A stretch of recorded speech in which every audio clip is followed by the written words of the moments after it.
Hello, everyone. This is Adam Fishman, the Executive Director of American Friends of Likud, and we are doing a special segment, a special series with our good friend, Gil Hoffman, senior political reporter and correspondent from the Jerusalem Post.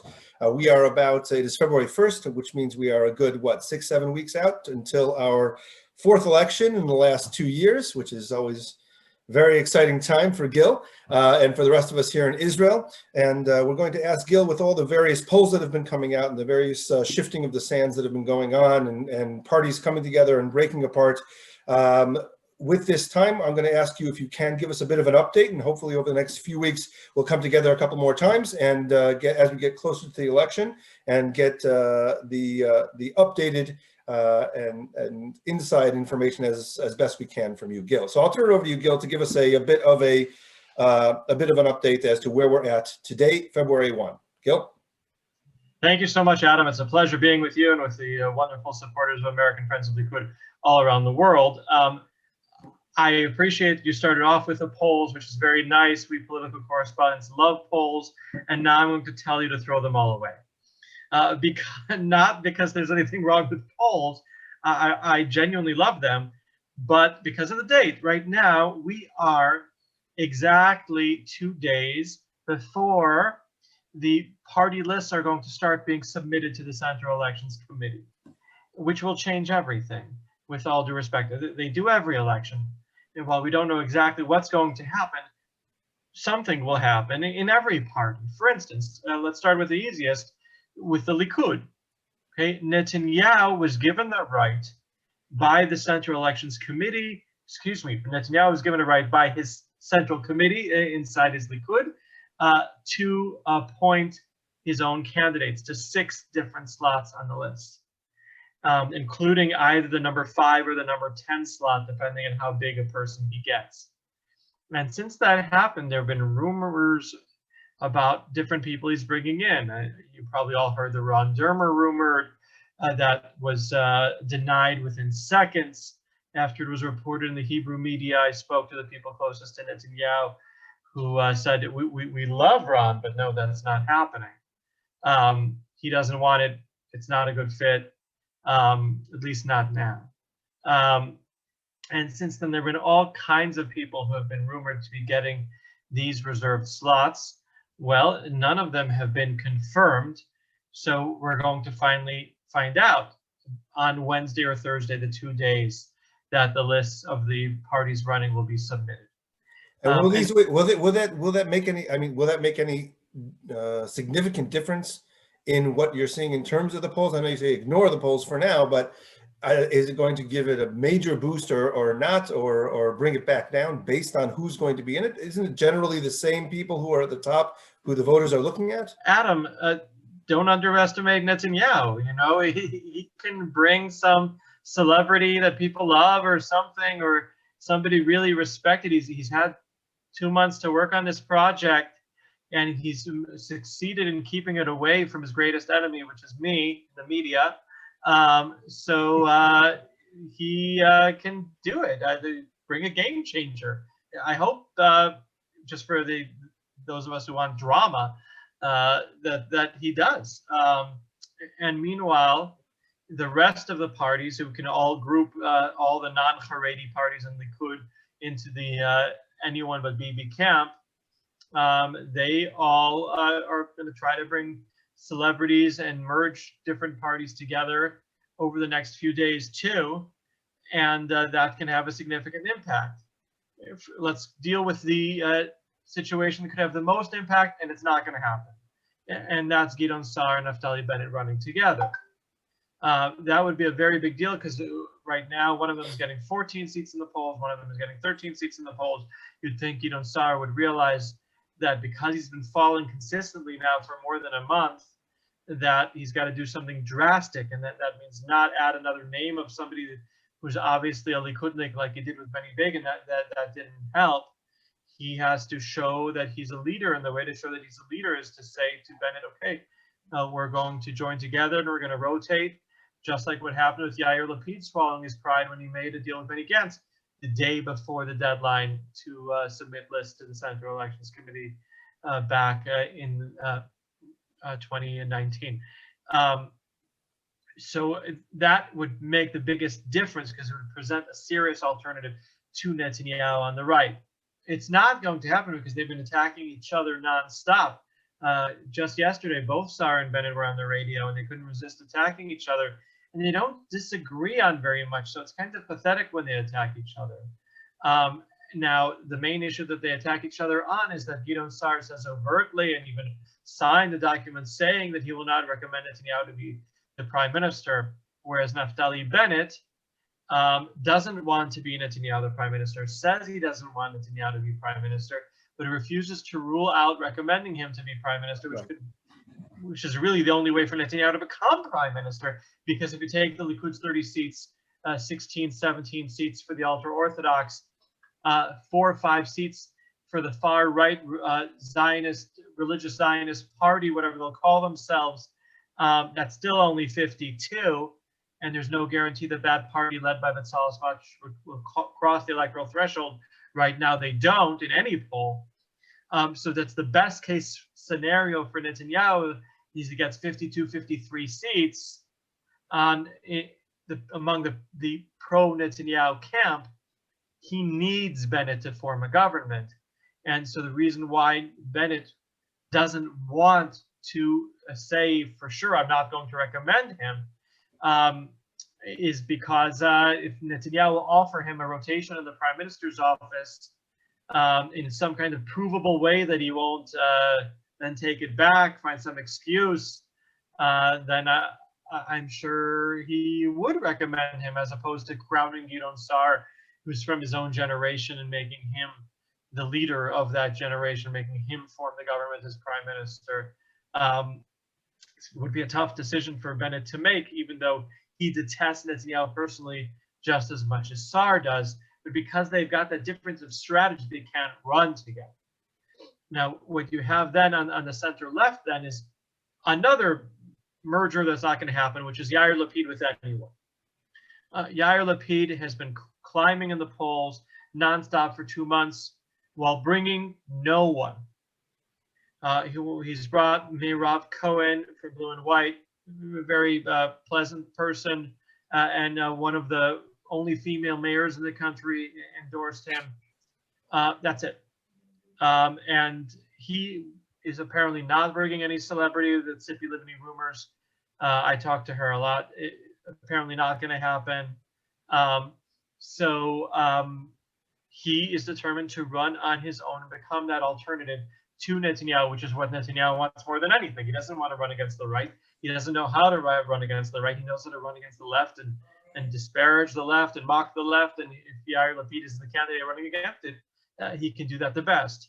And nevertheless, the strategy that Yair Lapid came back from a very odd, very quick trip to Washington, where he met with Mark Mellman, his American strategist, who in his spare time runs the organization that sells the Democratic Party to the Jewish people in the United States. The strategy is don't unite with anyone. Persuade the parties further to the left of you to unite, so you don't waste votes in your bloc. And that also makes you into the leader of the bloc unquestionably, the same way Netanyahu is doing by trying to unite the parties further to the right of Likud. The polls show, if we're still looking at them for another day or so, Adam, that it doesn't really matter, because if you unite labor with parties that aren't crossing the threshold anyway, well, they'll get 1 or 2 more seats that probably labor would have gone up anyway if those parties would have just left the election. What's been in many ways a beautiful thing is that Israelis appear to be rejecting these new fad parties and going back to the traditional parties that they supported in the past. Well, Likud and Labor and Yesh Atid, that's already been around for 8 years. And Lieberman's party, it's not going anywhere, and Meretz, you know, the parties that have some kind of ideology that can clearly be defined, as opposed to just hate for one person or another. What does that say for Benny Gantz, who formed a party that was really just bent on getting rid of Netanyahu, and then wound up going into the government together with Netanyahu, and now falling to the point where he's below the threshold, and then from what I understand, merging with some other party now in order to get, and the last poll that I saw, they actually have passed through the threshold. So the last several polls have showed that blue and white will cross that threshold, be 4 or 5 seats. You've got people that voted for them 3 times and feel, well, I don't like Benny Gantz any less, even though he's made mistake after mistake after mistake. That they've what we call the pity vote, Adam. He's got enough pity votes to cross that threshold. But no one wants to merge with him. No one wants to have anything to do with him, except for maybe Itzik Shmuley from the Labor Party, who left the Labor Party and wants to stay a minister at all costs. And the way to do that is to at least temporarily join blue and white. We've also seen a resurgence of the Labor Party, right, which had also dropped out of the polls, was said to not have reached the threshold, but now with Michaeli as the head of Labor and Peretz dropping out completely, they seem to now be polling it at a small number, obviously, but at 5 seats as well. You know, it's really beautiful, Adam, that my 12-year-old son has proven right. We've been debating for months about whether zombies exist. I told him no. He told me yes. He was right. And the Labor Party is the ultimate zombie coming out of the crypt. Had not crossed the threshold for 2 years in polls. And here they've not only come out of the grave, they're walking strong. Here to 8,000 people joined the Labor Party over the last week since Meirav Michaeli replaced the much disparaged Amir Peretz as leader of the party. Meirav's cool. She's a really, really nice person. She's a woman. She's the only woman running at the head of a party. The Bayit Yehudi woman is going to be number 2 behind Smotrich on their list, so she doesn't count. Meirav Michaeli will be the only woman heading the list in the election. There's a lot of women out there who say, you know what? I could have put my ideology aside at a time where no one's really talking about the Palestinians, and I can decide to put my gender first.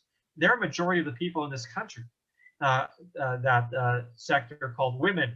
And if they decide to put their gender first, then that's something that can help Meirav Michaeli without anybody looking at what she actually believes in. And so she's got a primary today. It will be fun for me to cover.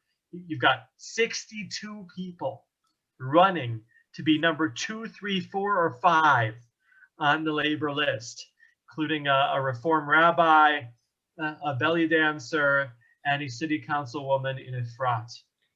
Always exciting. I wanted to ask you also about the numbers. And I know we're not supposed to pay attention to any polls, but assuming that the numbers remain as they are or are somewhat similar to what they've been over the last 3 elections, where a government cannot be formed or is very difficult to be formed without someone giving in something major, like you had mentioned before, Naftali Bennett actually moving into that camp with the Likud and the religious parties.